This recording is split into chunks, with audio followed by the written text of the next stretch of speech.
There comes a point in almost every man's life when something quietly shifts. The fire that once burned for her, the woman who could once unravel his every thought, starts to dim. Her touch, once electric, now feels ordinary. He catches himself turning away, not because he's angry, not because someone else has replaced her, but because something deeper, something unsettling, has happened. He's seen through the illusion. The philosopher Arthur Schopenhauer, known for his ruthless clarity, spotted this long before most.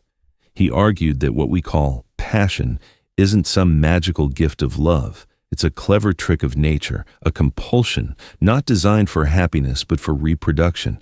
According to him, the ultimate purpose behind every love affair, no matter how poetic it feels, isn't about your joy, your romance, or even your compatibility. It's about crafting the next generation. That's the real endgame. So, in plain terms, what you thought was fate was really biology. What you called falling in love was your DNA pulling the strings, manipulating your consciousness. And when nature gets what it wants, or realizes it can't get what it wants through her, the curtain drops. The hunger fades. The fire goes cold. You start wondering if something's wrong with you. But here's the truth. Nothing's broken. You're not malfunctioning. You're waking up. Even that podcast you listened to recently echoed the same point. Men aren't the endlessly ravenous creatures society claims they are. That idea, the one that says masculine desire is limitless, is just a myth. In reality, male desire is selective. It burns fiercely in the presence of novelty, mystery, and polarity. But when faced with routine, with domestic predictability, it quietly dies. Modern cohabitation smothers the very spark it relies on. We think sharing everything, living together, combining our lives into one, is romantic. But Schopenhauer would probably laugh at that. He'd tell you, what you're really doing is dragging a sacred instinct under harsh fluorescent lights. You're dissecting a dream and expecting it to still sing. Desire can't survive overexposure. And he wouldn't be speaking in metaphors. This is observable fact. The podcast you heard brought up the Westermarck effect, a documented psychological phenomenon. People who grow up together in close family-like conditions develop a subconscious aversion to each other. Siblings don't feel attraction, not because they heroically resist temptation, but because there's nothing to resist. Familiarity doesn't breed passion, it breeds repulsion. Now, apply that same principle to long-term relationships. When a man sees the same woman every day, hears her every complaint, shares every routine, when the mystery is gone and life becomes mechanical, his deeper instincts take over. They whisper, "This is no longer what we seek." Nature's concern is not your present-day happiness, it's the continuation of the species. And when the species no longer benefits from your connection, the impulse simply withdraws. Not out of spite, not out of cruelty, but because that's how it's designed to work. Suddenly you're left in silence, questioning yourself.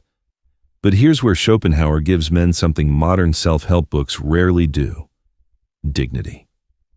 He says plainly, the fading of your appetite is not a defect, it's a message. The system has completed its task. You are free now if you have the courage to be. But here's the catch. Freedom often feels like emptiness. Peace can feel like apathy. Liberation from the drive can look on the surface like withdrawal. Yet, in truth, it's a higher form of awareness. Schopenhauer called sexual desire the most intense of all cravings, the kind that seizes the mind and overpowers the will like a fever. And what happens when that fever breaks? You don't collapse. You don't fail. You see? When the fog clears, a strange clarity takes its place, the same clarity a man feels after escaping a dangerous enchantment. He no longer views her through the golden haze of longing. He sees her as she is, human, familiar, finite. And while he may still care for her, even respect her, the fire that once consumed his thoughts now barely flickers. That's not indifference. That's sobriety. Schopenhauer wrote, "The lover imagines he is pursuing his own interest, while in truth he is serving an interest foreign to himself, the species. And that's the quiet betrayal most men never see. Those grand confessions, those sleepless obsessions, they were never entirely yours. They were nature's. And when nature's mission is done, the romance becomes stale. Modern relationships actually speed up this process. The closer two people get in daily routine, the more predictability replaces polarity. Shared bathrooms, shared schedules, shared chores. These aren't just practical matters, they're eros killers. They dissolve tension, blur boundaries, and dismantle the architecture of attraction. That Westermarck effect we mentioned earlier? It's not a random scientific footnote, it's a critical clue. When couples spend too much time in the same space, experiencing every side of each other, every bad mood, every mundane detail, they start to bond in a way that's emotionally intimate, but physically numbing. She becomes emotionally closer, but physically less magnetic. And men feel that shift in a way society doesn't talk about. Society calls him lazy, broken, or immature. But Schopenhauer understood. The will to life doesn't care about your relationship, your promises, or your happiness. Once reproduction is no longer on the table, nature takes back its energy. That emptiness you feel, it's not failure. It's the echo of a completed mission. Nature is not your friend. It's not your ally. It's not invested in your marriage or your personal joy. It just wants you to chase long enough to reproduce. The chase is the spell. The climax is the collapse. And afterward, the mask comes off. What once felt divine now looks startlingly ordinary. In the end, men don't lose interest in desire. They lose interest in illusion. It's not your manhood that's dying. It's the fantasy that intimacy and reality can coexist forever without cost. And in truth, they can't. This is why traditional societies operated so differently. The podcast touched on it briefly, but it's worth digging deeper. In tribal and ancient communities, men didn't spend every waking hour with their partners. They worked, hunted, and built alongside other men.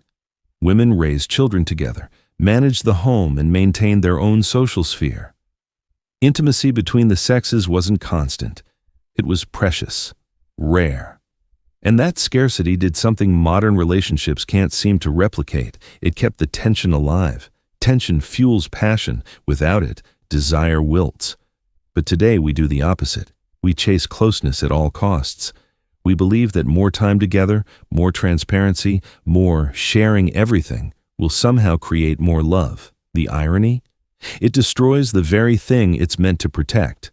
Because access doesn't create desire, access kills it. Familiarity doesn't breed passion, it breeds indifference. And indifference leaves men confused, ashamed, and blaming themselves for something that was never their fault. You were never meant to want her forever with the same intensity. You were meant to awaken from the spell. See, Schopenhauer wasn't just describing desire, he was diagnosing the human condition.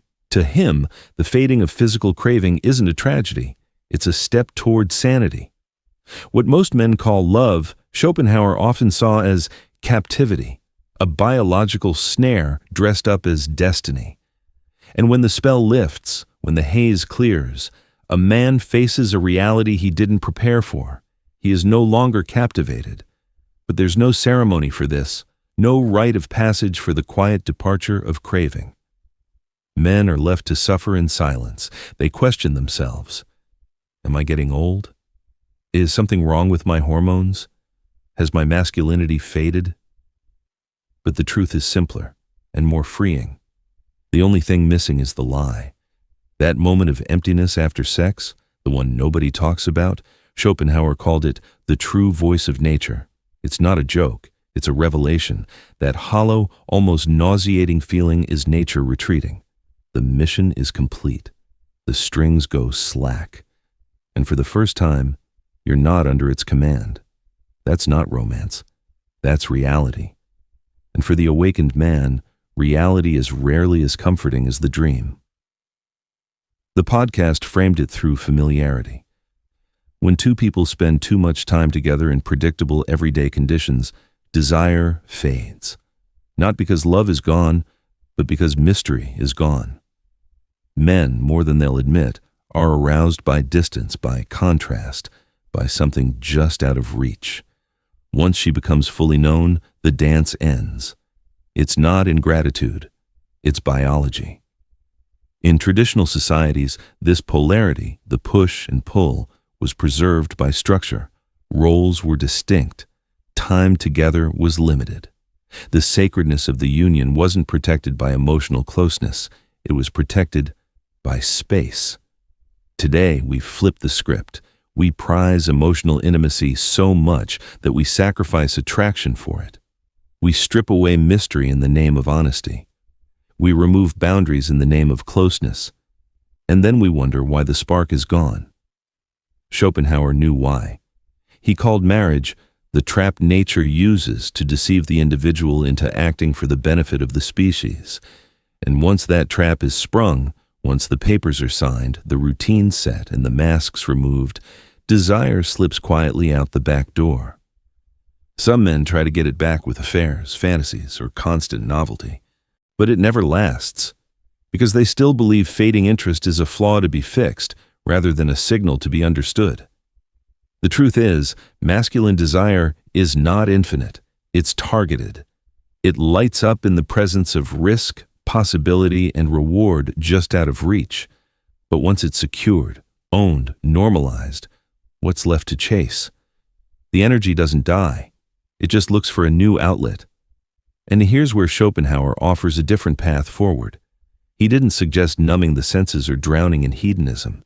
He believed in transcendence, turning away from the false promises of pleasure and toward clarity, discipline, and insight. In his view, the man who no longer burns for every new touch or thrill isn't cursed. He's chosen. The more clearly we think, he wrote, the more we shall see that the real aim of life is not enjoyment, but the negation of the will. Negation of the will, stepping off the hamster wheel of craving.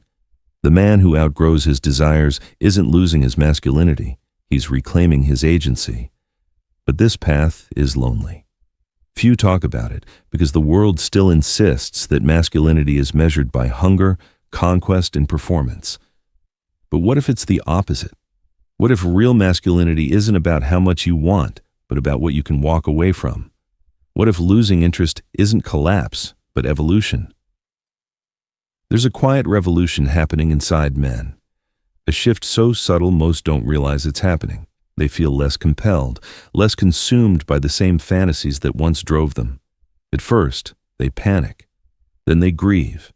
And finally, if they're wise, they understand. They're not becoming less of a man. They're becoming more of themselves. Schopenhauer didn't write to flatter. He wrote to free. And his sharpest insight was this: liberation doesn't come from clinging to the flame. It comes from outgrowing the need to be burned. He said, every man takes the limits of his own field of vision for the limits of the world. But when a man's field of vision expands, when he sees past the illusions that once owned him, his world opens. What he once called intimacy often turns out to have been dependency. What he once called love was often addiction. What he once called chemistry was often just a glitch in the biological code. And in the stillness left by fading desire, something else appears. Room to think, room to create, room to step back from the game and see it clearly, not as a sacred bond, but as evolution's clever trick. And maybe, for the first time, he can choose whether to keep playing. Let's go back to the core truth the podcast highlighted. Physical longing fades in the face of prolonged familiarity. Overexposure dulls the senses. Intimacy, when unmanaged, turns into emotional claustrophobia. This isn't about losing attraction overnight. It's about what happens when a woman becomes too known. When her mysteries have all been solved, when every angle, every habit, every reaction is predictable. The novelty dies, the polarity dissolves, and what's left is companionship, but without combustion. Schopenhauer put it simply, with the fading of illusion, our interest in the object fades also. Men may be visual, yes, but more than that, they're psychological. When the mind can no longer project an image of otherness onto a partner, the body follows.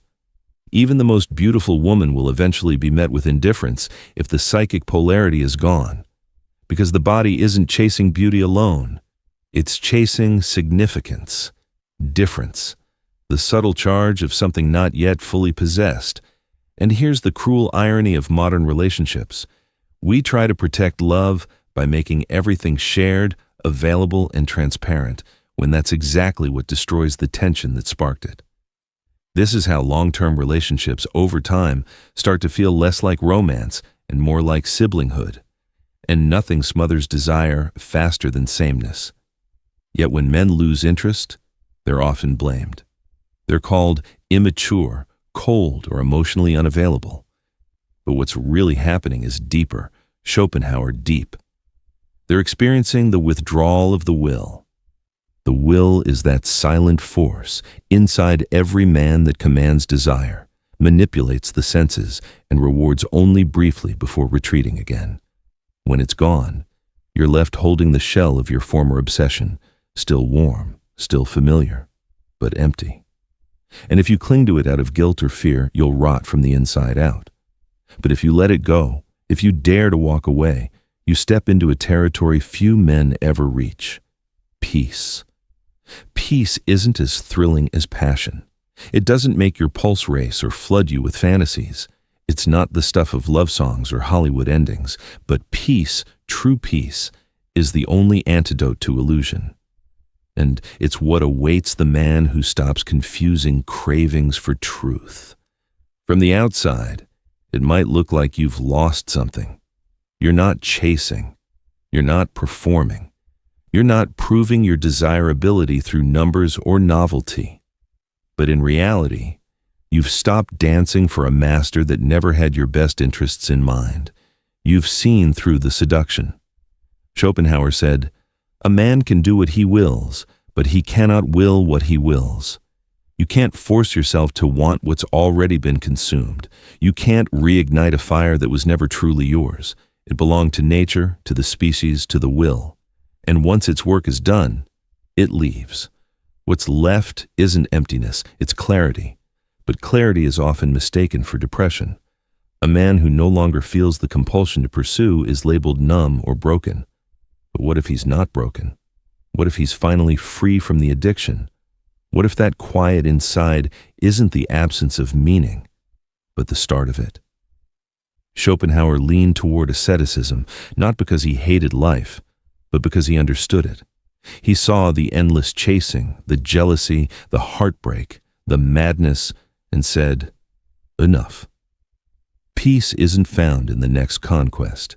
It's found in release, stepping back from the fire and seeing it for what it is, a spectacle designed to keep you enslaved. Men, hear this clearly. Your fading desire does not mean you've failed. It means you've awakened. You've crossed the point where the mirage no longer works on you. You've lived enough, seen enough, felt enough to recognize the pattern. And now you have a choice. You can try to reignite a flame that was only there to deceive you. Or you can walk into the stillness and claim your mind as your own. This, right here, is the real initiation. Not your first kiss, not your first conquest, not your wedding day. But the moment you look at what you once worshipped and realize, it no longer moves you. Not because you're cold, but because you've evolved. You no longer need the illusion. You've outgrown the game. And if you've made it this far, if these words resonate, then you've felt it too. That shift, that silent revolution happening inside you. The one that turns panic into grief, grief into understanding, and understanding into strength. If that's you, it's time to speak up. There are men out there silently suffering, blaming themselves for a perfectly natural transformation. Share this with them. Wake them up. Give them the truth no one else dares to speak. Like the video. Share it with someone who needs to hear it. Subscribe for more hard truths they're too afraid to tell you. And support the channel through the link in the description, because if we don't speak up, the lie goes unchallenged.